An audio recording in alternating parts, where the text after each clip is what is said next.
बिस्मिल्लाहिर्रहमानिर्रहीम जी, मैं हूं ज़ुल्फ़िकार अली शाह और आप देख रहे हैं मरगला टीवी न्यूज़ चैनल। आज की नशिस्त में जिस बात पर गुफ्तगू होगी, जो हमारा मौजू है, वो हमास के मकतूल सरबराह इस्माइल हानिया की अलमनाक शहादत है। इस्माइल हानिया को तेहरान में 31 जुलाई को मंगल और बुध की जो दरमियानी रात है, उसमें एक मिसाइल हमले में शहीद कर दिया गया और इनकी नमाज जनाजा तेहरान में ईरान के सुप्रीम लीडर आयतुल्लाह ख़ामेनी ने पढ़ाई और जुमे को इन्हें दोहा में दफन कर दिया गया। इस्माइल हानिया की शहादत का असल ज़िम्मेदार कौन है, इस पर गुफ्तगू होगी और आप इनका असल ज़िम्मेदार जो है उसे जानकर यकीनन आपको हैरत होगी। नाज़रीन, मैं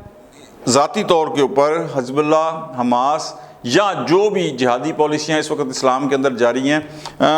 उन पॉलिसियों के ख़िलाफ़ हूँ, लेकिन इसका हरगिज़ ये मतलब नहीं है कि फ़लस्तीन के अंदर जो हज़ारों बच्चे मर रहे हैं, जो हज़ारों ख़वातीन का कत्लेआम हो रहा है, फ़लस्तीनियों की जो नस्ल कुशी हो रही है, 40,000 के करीब जो बंदे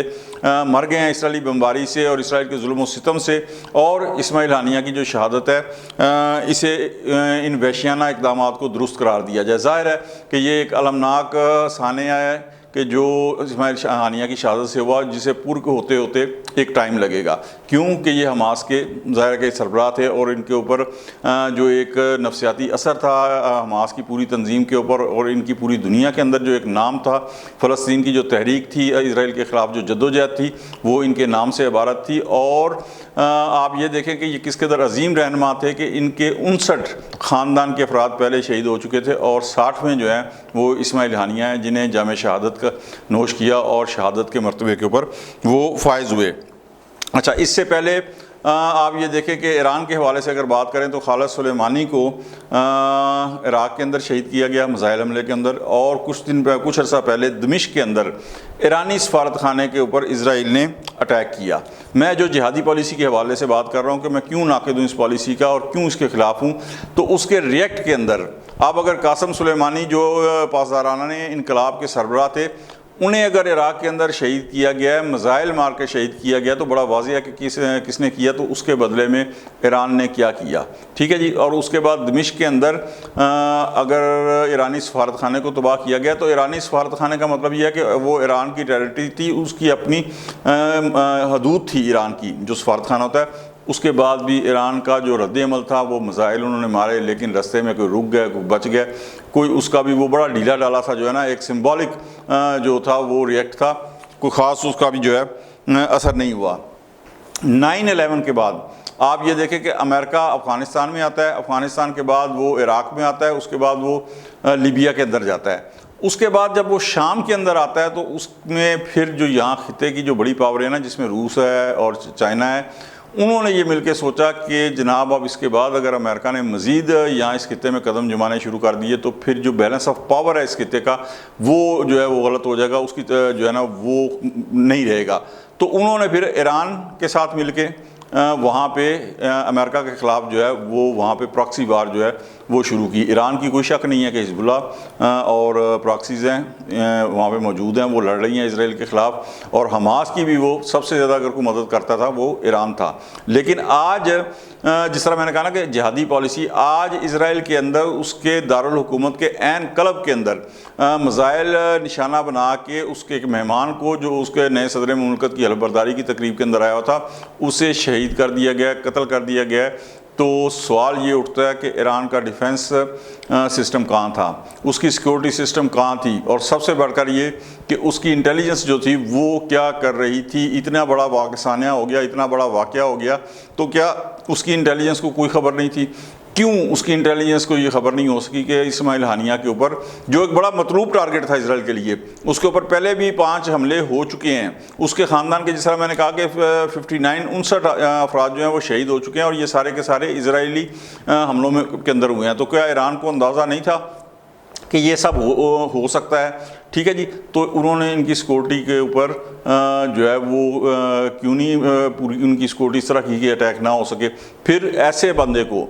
ज़ाहिर है कि अगर कोई दुश्मन है तो उससे खुफिया रखा जाता है। तो ये सारी चीज़ें बचे तो नहीं थे ईरान वाले कि जनाब उनकी इंटेलिजेंस भी फेल हो गई, उनका सिक्योरिटी सिस्टम भी फेल हो गया, और एक मेहमान जो आया हुआ था वो उनके जो है कत्ल हो गया। ये ईरान के लिए यकीनन पूरी दुनिया के अंदर बहुत ज़्यादा शर्मिंदगी की बात है یہ اس میں کوئی معمولی سانحہ نہیں ہے کہ آپ کے گھر کے اندر کوئی دوسرے مہمان آیا ہوا ہے حلف برداری کی تقریب کے اندر اور اسے مار دیا جاتا ہے اور کوئی دوسرا ملک مارتا ہے۔ اب بات یہ آ جاتی ہے کہ جناب اب ایران کا ریئیکٹ کیا ہوگا۔ اب اگر ایران اسرائیل کے اوپر ڈائریکٹ اٹیک کرتا ہے تو یہ بالکل جو اسرائیل اور امریکہ اور جو اسرائیل کے حمایتی ہیں یا امریکن حلیف ہیں، یہ وہ جال ہے کہ جو ایران کے لیے پھیلایا جا رہا ہے تاکہ ایک مرتبہ وہ براہ راست جنگ کے اندر ملوث ہو، اور اس کے بعد ظاہر ہے کہ اسرائیل تو ایک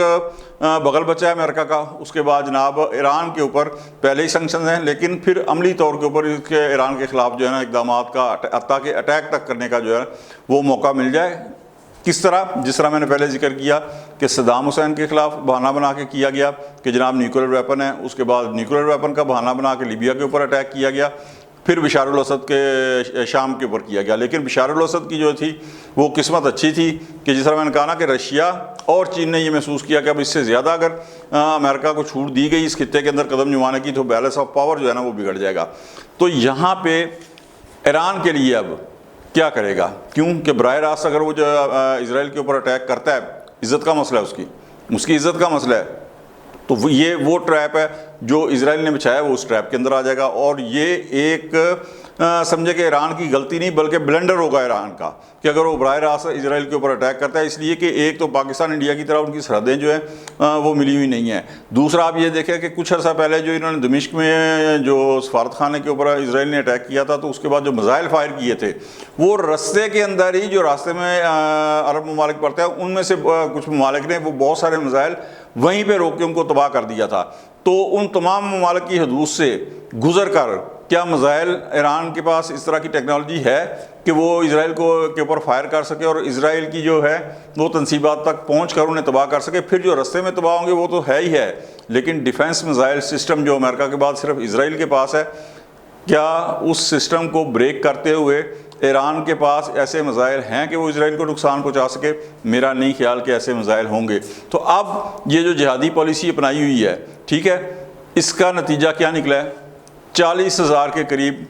جو فلسطینی ہیں غزہ کے اندر وہ شہید ہو چکے ہیں، ٹھیک ہے جی، اور اس کے بعد اب پوری دنیا کے اندر ایران کو بھی شرمساری کا جو ہے وہ سامنا کرنا پڑ رہا ہے۔ میں یہ نہیں کہتا کہ جناب آپ ہتھیار ڈال دیں یا کچھ کر دیں، لیکن میرا مطمع نظر یہ ہے کہ اس وقت اسلام کو جہاد بالسیف